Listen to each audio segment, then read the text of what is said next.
Ah oui, c'est pas pour elle, c'est va remplacer c'est sûr. Franck. Évidemment. Ah oui, c'est sûr. Il est arrivé à Je me demande Londres. même s'il ne le savait pas d'avant et qu'il a cramé sa fin d'aventure au PSG Oh. en pensant à ça.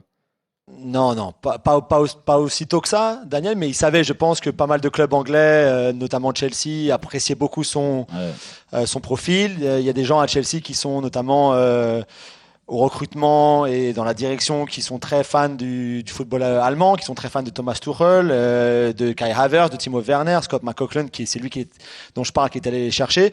Et c'est vrai que la cote de Tuchel était très élevée. Elle est très élevée de toute façon ici en Angleterre. Donc un club comme Manchester United aussi appréciait beaucoup son profil.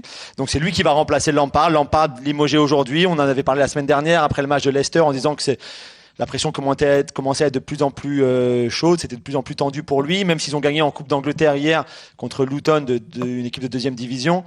Voilà, c'est sûr qu'à un moment, et les résultats, c'est quand même le manager de l'ère Abramovich avec le plus petit nombre de points par match pris. Les performances surtout, l'absence d'identité de jeu. Le pire bilan. Il est juste après, juste en dessous. Donc ils sont derniers et avant-derniers tous les deux. Donc ça, plus l'absence effectivement d'identité dans le jeu, de performance correcte. C'est vrai tu voyais pas grand chose quand tu regardais Chelsea jouer.